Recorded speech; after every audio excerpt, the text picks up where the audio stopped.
Hi friends, എല്ലാവർക്കും നമസ്കാരം. എൻ്റെ യൂട്യൂബ് ചാനലായ മോഹനത്തിലേക്ക് എല്ലാവർക്കും സ്വാഗതം. ഞാൻ ഇന്ന് നിങ്ങളോടൊപ്പം ഷെയർ ചെയ്യാൻ ആഗ്രഹിക്കുന്നത് എൻ്റെ ഒരു റീസെൻറ്റ് ട്രാവൽ എക്സ്പീരിയൻസ് ആണ്. ഞാൻ ന്യൂസിലൻഡിൽ നിന്നും ഇന്തോനേഷ്യയിലേക്കൊരു ട്രാവൽ ചെയ്തിട്ടുണ്ടായിരുന്നു വിയ ഓസ്ട്രേലിയ. ഞാൻ ഭയങ്കര എക്സൈറ്റഡ് ആയിരുന്നു അവിടെ ചെല്ലുന്നവരെ. ചെന്ന് ബാലി ലാൻഡ് ചെയ്തപ്പോഴാണ് ഞാൻ അറിയുന്നത് എൻ്റെ ലഗേജ് വന്നിട്ടില്ല, അത് മിസ്സിങ് ആണ്. അപ്പോൾ ഞാൻ ചെറിയതായിട്ടൊന്ന് ടെൻഷൻ അടിച്ചു.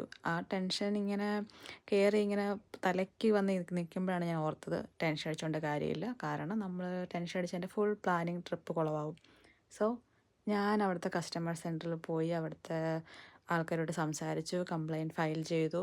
അവരെൻ്റെ ഫ്ലൈറ്റ് ഡീറ്റെയിൽസും കാര്യങ്ങളെല്ലാം അന്വേഷിച്ചു. അപ്പോഴാണ് ഞാൻ അറിയുന്നത് എൻ്റെ ലഗേജ് ഓസ്ട്രേലിയയിൽ കിടക്കുന്നേ ഉള്ളൂ, അവിടുന്ന് വന്നിട്ടില്ല. സോ ഞാൻ അവരോട് അന്വേഷിച്ചപ്പം പറഞ്ഞു അവർ നെക്സ്റ്റ് ഫ്ലൈറ്റിൽ തന്നെ അവർ കയറ്റി വിടും. ഞാൻ എവിടെയാണോ താമസിക്കുന്നത് അവിടത്തേക്ക് ലഗേജ് ഡെലിവറി ചെയ്യുമെന്ന് പറഞ്ഞു. Which is more convenient. എനിക്കിവിടെ എയർപോർട്ടിൽ വന്ന് എനിക്ക് കളക്ട് ചെയ്യണ്ടല്ലോ. അങ്ങനെ ഞാനിങ്ങനെ ഓക്കെ കൂളായിട്ടിരിക്കുമ്പോഴാണ് എൻ്റെ അടുത്ത് വേറൊരു പാസഞ്ചർ വന്നത്. അയാളുടെയും ലഗേജ് മിസ്സിങ് ആണ്. ആൾ ഭയങ്കരമായിട്ട് ചൂടാവുന്നുണ്ടായിരുന്നു. അയാൾ പ്രീമിയമാണ് എടുത്തത്, സീറ്റ് ബുക്കിംഗ് ചെയ്തതെന്നൊക്കെ പറഞ്ഞിട്ട് ഭയങ്കര ഷൗട്ടിങ് ആയിരുന്നു. അപ്പോൾ ഞാൻ വിചാരിച്ചു ഷൗട്ട് ചെയ്തുകൊണ്ട് നമുക്ക് കാര്യമൊന്നും ഇല്ലല്ലോ. ഓരോരുത്തരും അതിനെ ഓരോ കാര്യങ്ങൾ അപ്രോച്ച് ചെയ്യുന്നത് ഡിഫറെൻറ്റ് രീതിയിലാണ്.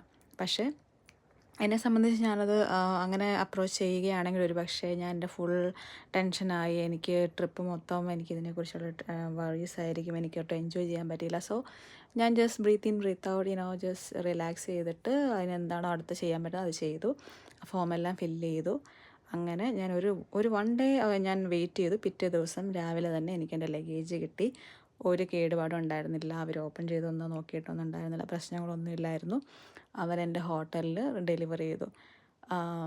I just wanted to share it with you all. എന്താണ് നിങ്ങളുടെ അഭിപ്രായം? നിങ്ങളിങ്ങനൊരു സിറ്റുവേഷൻ എങ്ങനെ മാനേജ് ചെയ്യുമെന്ന് എന്നോട് പറയാമോ?